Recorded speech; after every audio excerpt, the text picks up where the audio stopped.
Hello, welcome to our mini-series, Hi. One-to-One with John.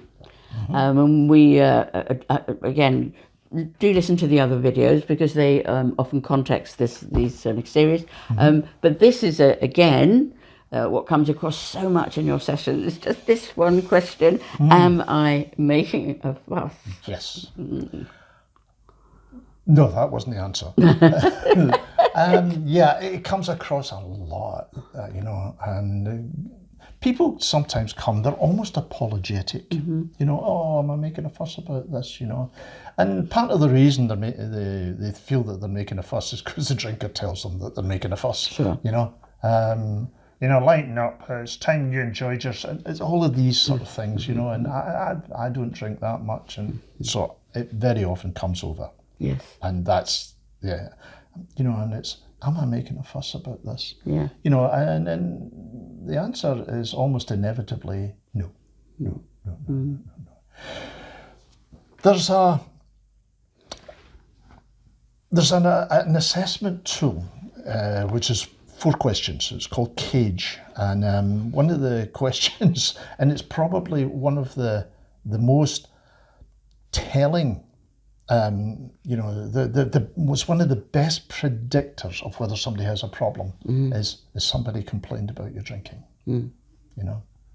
So very often when it gets to the stage where somebody's complaining about it, then yes, the person actually has a problem.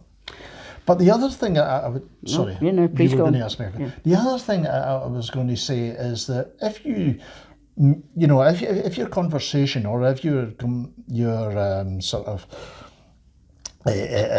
concerns are all about the drinking itself, then you get into this pantomime where it's, you drink too much, oh no I don't, oh yes I do, and that's a difficult place to be, and that's why we created Share. We created Share so that you start to look at the drinking in a different way. Okay, we need to say here that Share is one of our programs, and it does help you clarify whether you're making a fuss, because it actually strips away all the different areas that the drinking impacts. Yeah. So rather than looking at the drinking per se, how much the person drinks, how often they drink, you'd start to look at the consequences of the drinking, and that starts to tell you whether you're making a fuss. Now, again, I talked a little bit in a previous video about, people opening up for the first time because they feel it's not really their issue. And this is kind of continuing almost on that particular theme. Because what you have to say is if it's really impacting on you, then there is a problem, And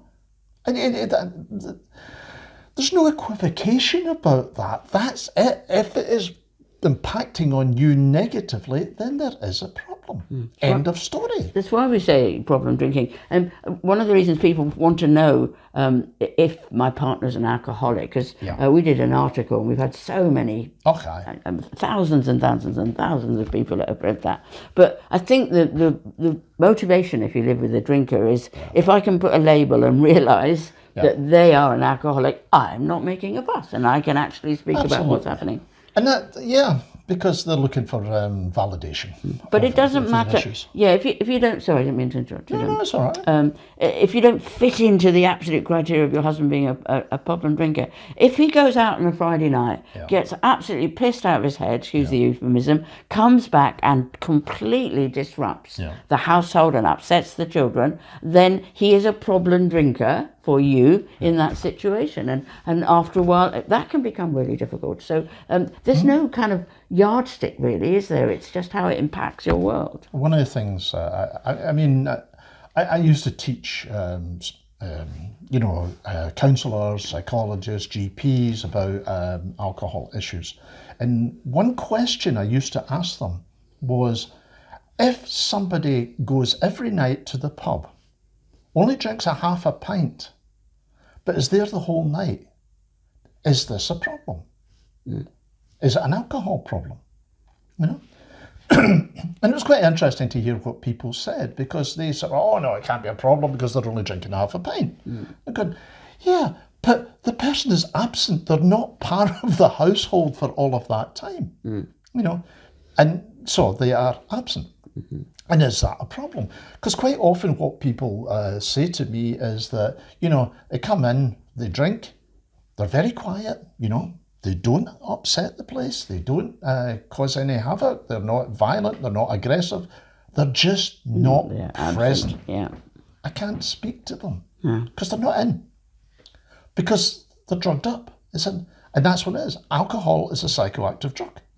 So even though they're sitting there, they're not present. You can't have a conversation with them, And what we need to say is that alcoholism or alcohol problems or alcohol issues or alcohol abuse, whatever you want to call it, comes in lots and lots of different forms, lots of packages. Really some important. People are binge drinkers, some people drink every day, some people drink every day and never get drunk because they're just topped up all the time. So it comes in lots and lots of different guises. And that's why we have to start and look, instead of, it's not the amount that people drink, it's not the frequency of drinking, it's the relationship they have with drinking and the consequences. These are the things that tell you whether it's a problem or it's not a problem.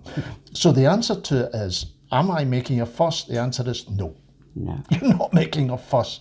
If you think there's an issue there, then there is almost, it can guarantee that there is. But what Lou says about the, looking for the label,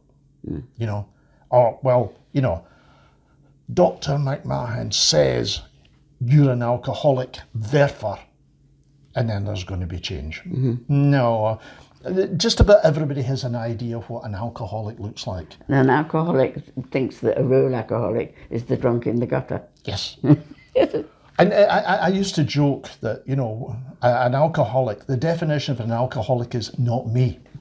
That's the definition of it. Because everybody's got a different version of what it is. And if you're the drinker, it's usually, as I say, not me. It's Jimmy down the road, or it's, Carol up that road, or it's somebody that drinks in a different way from me, because they can always find somebody that drinks more often, drinks with more consequences. They always find that, But the thing is, this is a family thing, you're a relationship here, and if it's not working and alcohol's in the middle of it, then yes, there is an issue. There's a problem. Yes.